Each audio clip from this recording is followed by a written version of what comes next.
I traveled across the country to celebrate my dad's birthday, but when I arrived, he stopped me at the door and said I wasn't invited because they wanted a quiet dinner. My mom added that I always make everything about myself. I didn't argue. I went back to my hotel, opened my laptop, and stopped every payment I had been covering. 3 days later, their phone stopped working, their cards were declined, and my brother texted me saying Dad thought I had gone too far, but I wasn't finished yet. "You weren't invited, Adam." That's the first thing my father says when he opens the door. "No." "Hey," no smile, just that. His tone is calm but cold, like he's been rehearsing it. I stand there, suitcase still in my hand, the city lights flickering behind me. I'd flown across the country for his birthday. Weeks of planning, one flight, and one simple thought. Maybe this year will be different. Inside, I see the dining table. Candles, plates, laughter. My mother adjusts a napkin, pretending not to see me. My older brother Noah smirks behind his glass of wine. Dad crosses his arms. We wanted a quiet dinner. Just family. I am family, I say softly. Mom finally looks at me. Adam, please, don't start. You always make everything about you. That line hits like a blade that's been sharpened for years. Always. Like it's my trademark. Selfishness. I just nod. Right. My mistake. They expect me to argue, to explode, to prove them right. But I don't. I just turn around and walk away. The door closes quietly behind me. The kind of quiet that feels like the end of something. By the time I'm back at my hotel, I've stopped shaking. I open my laptop, open my banking app, and go to auto payments. Their phone bills, their car insurance, their credit card debt I'd been paying since Mom lost her job. Click, click, click. 3 days later, Noah texts me. Dad says you've gone too far. Their phones aren't working. Mom's card got declined. What did you do? I stare at the screen and type. I just stopped helping. But truth is, I'm not finished yet. Who is the narrator? My name's Adam Keene, 27 years old. The quiet one. The good son.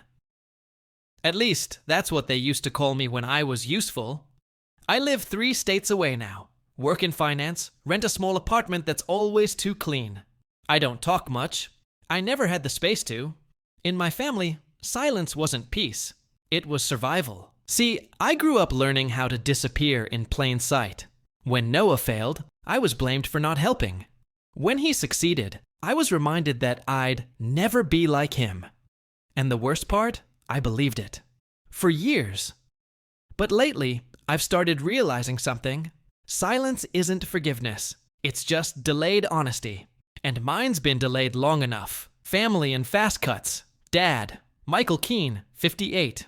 A man who speaks in disappointments instead of sentences. Every talk with him ends like a business deal gone bad. Mom, Laura, 55. Always crying, always defending someone else. She's mastered guilt like it's an art form.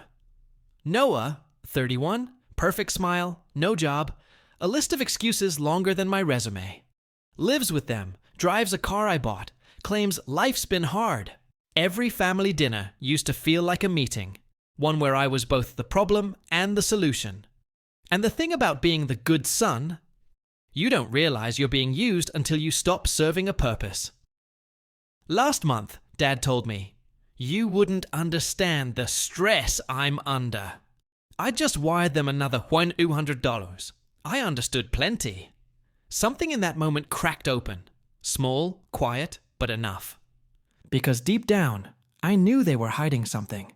Something money couldn't fix. It started with a call from their bank, the one I used to manage their payments through. "Mr. Keene," the agent said, "your parents' joint account shows a transfer to your brother. Large sums. Regularly." My throat went dry. How large? Over 15,000 in the last 6 months. They'd been using my money to pay for him. The betrayal wasn't even the money. It was the silence. The fake thank yous. The "we're barely getting by" speeches. That night, I called Mom. She answered like nothing had happened. "Hey, sweetheart," she said. I asked, "Did you send Noah money from the account I fund?" Silence. Then, "Your brother's been struggling. He needed help. So you lied to me." "Adam, don't start. You make everything dramatic." Her words again. "You make everything about you." But this time, I didn't hang up. I just listened to her excuses, memorizing every one. And quietly, I decided, if they wanted drama, I'd give them truth. A week later, I went back to their house. No warning. No call. Noah opened the door. "Oh, you again?" "Yeah," I said. "Me again." I walked in, straight to the living room. Dad looked up from his chair, clearly annoyed. Mom stood near the window, anxious already. "What is this?" Dad asked. "An ambush?" "No," I said calmly. "Just a conversation you've all avoided for years." I pulled out a folder. Bank statements, printouts, transfers, all of it. "You've been using my money for Noah," I said. "Behind my back." Mom's voice trembled. "Adam, it's not what you think." "No, it's exactly what I think." Dad stood. "Watch your tone." I smiled slightly. "Funny, I've been watching it my whole life." No one spoke after that. The silence wasn't calm. It was panic. Noah's smirk faded. "You don't get it. They needed help." I looked at him.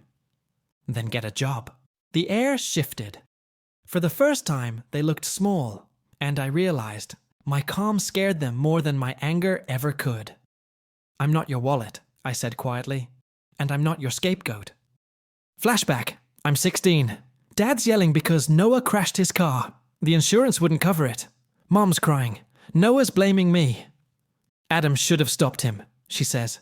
"He's smarter." That night, Dad made me pay half my savings, my college fund, to fix it. Said it would teach responsibility. It taught me something else. How easy it was for them to take what was mine and call it love. Years later, when I paid their rent, covered their bills, sent money every month, it was just another version of that same lesson. I kept hoping one day they'd see me. They never did. But as I stood in their living room now, I realized something powerful. They'd trained me to carry their mistakes, and I'd been doing it willingly. When I stopped the payments, I thought that was revenge. But the real twist came later. A call from a lawyer, my father's old friend. "Adam," he said, "you should know. Your dad refinanced the house, used your credit score to co-sign, without your consent." I froze.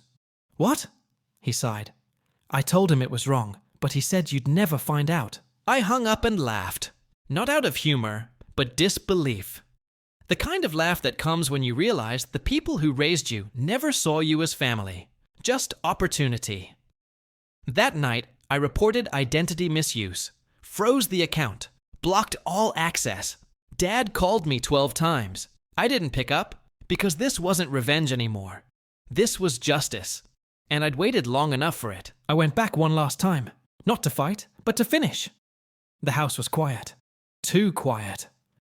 Mom's eyes were swollen. Noah wasn't there. Dad sat alone, staring at an empty glass. "You've ruined us," he said flatly. "No," I said. "You did that yourself. I just stopped pretending." He stood up, trembling. "You think you're better than us?" I met his gaze. "No, I think I finally see you." Mom tried to interrupt. "Adam, please." But I cut her off gently. "I gave you all my silence. Tonight, I give you the truth." The air went still.